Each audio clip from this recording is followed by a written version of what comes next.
So I had a very busy second half of September. Let's throw it back. What is going on, guys? Welcome. Andito ako ngayon sa Bonifacio Global City, and that's because may shoot akong stunt sequence for, I guess, Pauzu's portfolio. Nagbibihis lang ako dito sa car. And I'm really scared. I don't know if I can do it. Pero sabi ko kay Pauzu, kaya ko. So, don't tell him that. I'm just getting my stuff ready. I think I'm all good sa pambaba. I got my mask. It's still unsafe out there. Actually, you know what? First time kong pumunta dito sa VGC since the pandemic, and honestly, it looks the same. Akala ko parang sobrang deserted na. But now there's a lot of people, and you know, gotta stay safe. Wear a mask, wear a face shield, always be protected. I should have shaved, pero naka-mask naman ako sa video. Okay, fine, I was wrong. It's relatively quiet, but dami pa rin kotse sa parking, so I don't know. Let's just look for Pauzu and let's get the show on the road.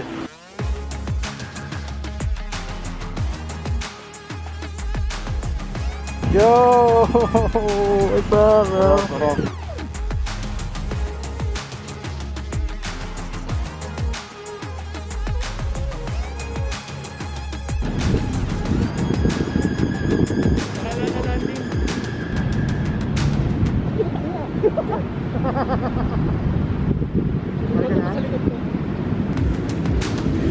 Holy shit.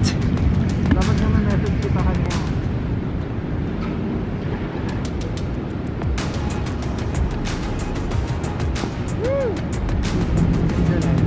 That's good.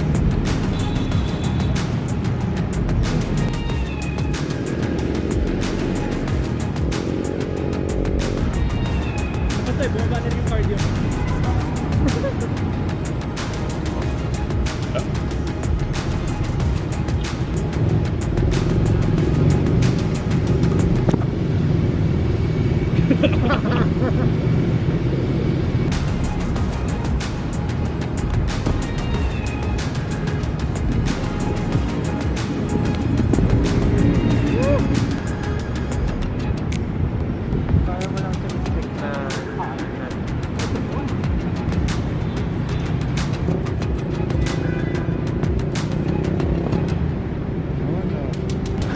Warm up is the key.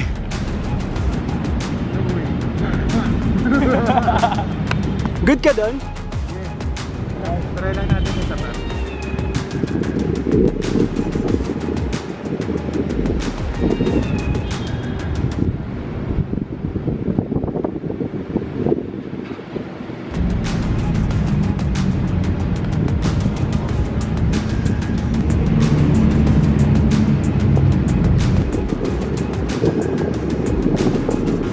Okay ka dyan? Di ba naman nakalalanding yan, di ba? Hindi. 2, 1, go. Bang! Pogi na! Yeah, boy! Ay, p***a, may halaman. Halaman. Burato! Oh, lang isa pa.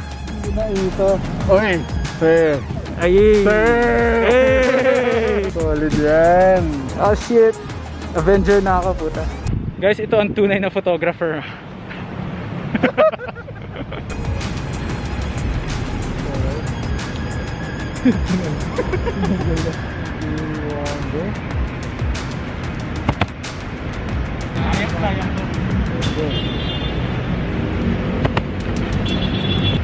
Yes!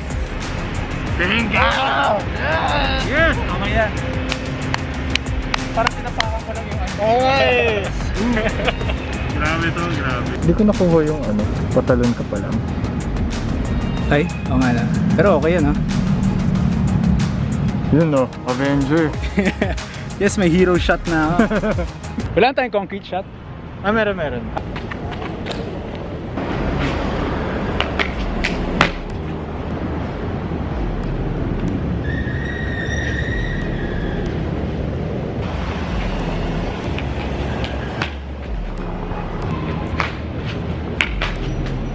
Sorry, nagkalangan ako. Chamba yung first few shots. Last take. Hopefully. Last, tapos 5 safety.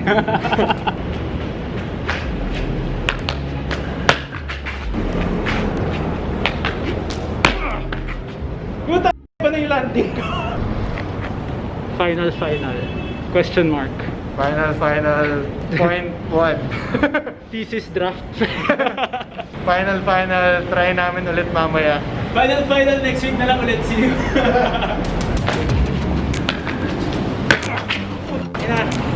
Ba't ako na-conscious? Conscious ako.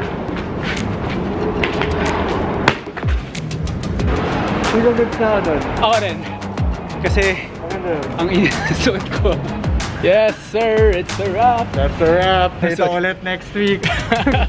Safety shots 1 week from now. Iba na yung buhok ko. Thanks PZ. Thanks Sir Leo. Yay! Yes, we are done. Solid shoot. All in all, medyo nakakapagod lang. Patay na yung legs ko ngayon because I haven't flipped ng ganong katagal. For good content, I shall flip. On the way home now, sana magustuhan niyo yung content. And yeah, thank you Pauzu. Please follow Pauzu on his socials. Link down here. Everything's captioned down here. This man inspires me a lot. Go support his content. And with all that said and done, I will see you guys in the next one. Peace! Wala akong cap ngayon. Peace! What is up guys? Good morning. This is a different day. Kind of a short notice work kasi nakita ko lang to sa mga friends ko sa Facebook. They were crowdsourcing for a videographer. Other than being a talent, I am also somewhat of a videographer. And you'll see a little bit of that today. Oh, and by the way, thank you Anchor Point Studio for the equipment, the lights. I'm a one-man Anchor Point prod team today. We are back here in Groove Central. It's Ate Jerly. Ate Jerly, hello.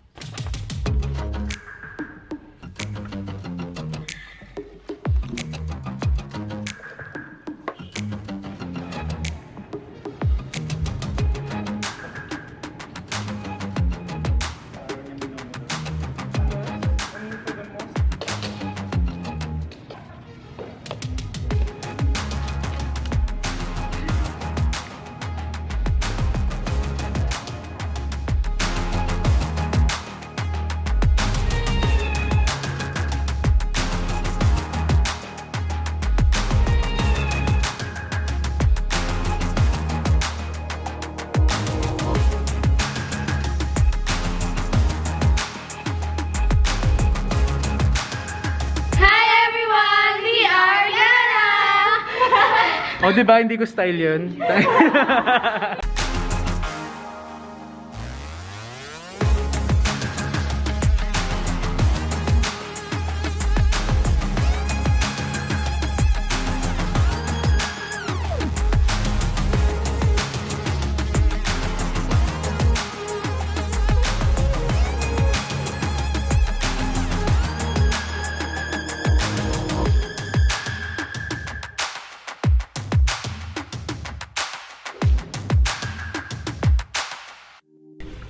Alright, just wrapped up the shoot. Sobrang antok ko, man. Ooh, check this out. Natural light, dark background. Singit nga tayo ng konting self-portrait dito habang wala pa yung next na gagamit. Okay, let's try this out.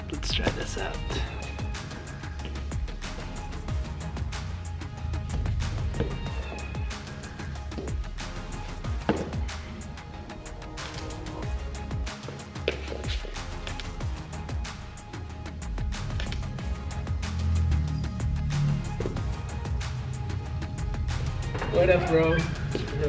It's not like shoot. I don't get on your shoot. Just some K-pop.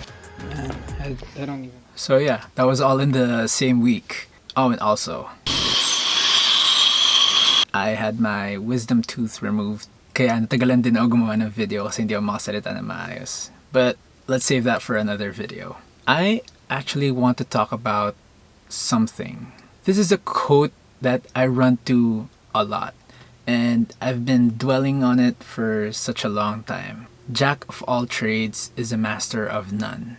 Sobrang timely lang kasi I came across this post by one of the biggest names in the photography industry here in the Philippines, Mr. BJ Pascual. He talked about this call out hidden in a form of an advice by another photographer on a live radio show. Without going too much into detail, the gist was BJ Pascual had sort of a gig where he posed as the talent for a campaign. Same day he went straight into another where he is now behind the camera as the photographer, which is what he's very much known for. Nothing wrong, right? But apparently someone saw it otherwise, saying na if you want to be great, do one thing instead of just being good at many things. I can relate to this on a very personal level. I've been thrown that do one thing card my whole life by everyone, as in everyone, except my parents. My parents are cool as fuck. In fact, my resume right now is very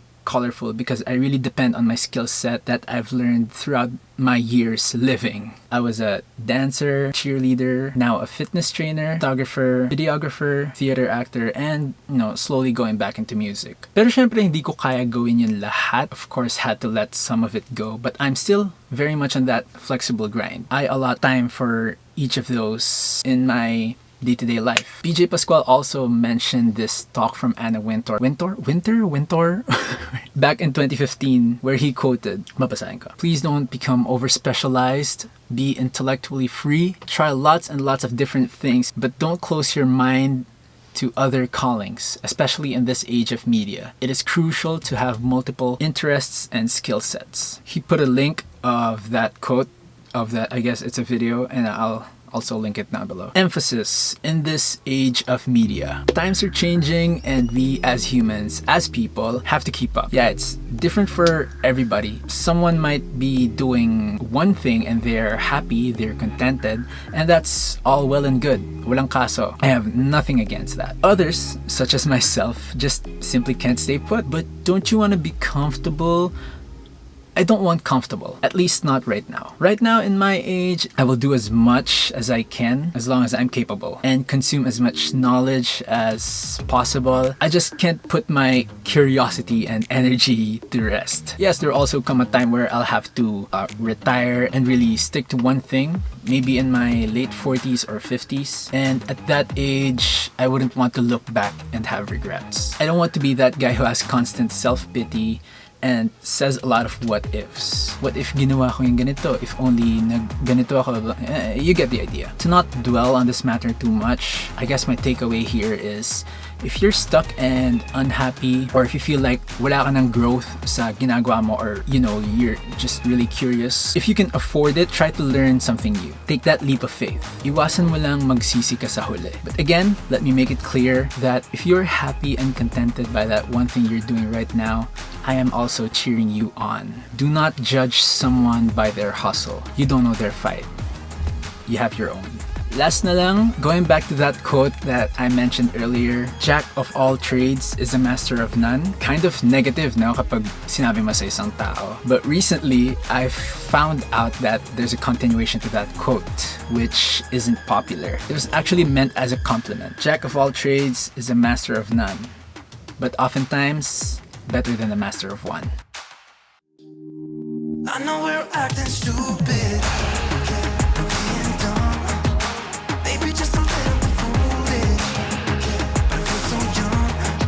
Just go a little crazy and lose it. I don't care if we're dumb.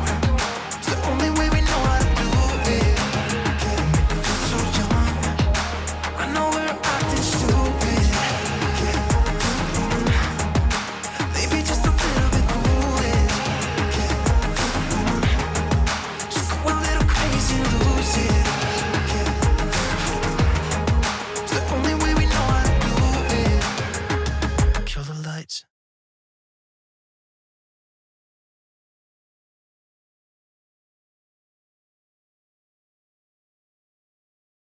And that's it for this video. Please leave a like, comment, all that good shit, subscribe, and with all that said and done, I'll see you in the next video. Peace!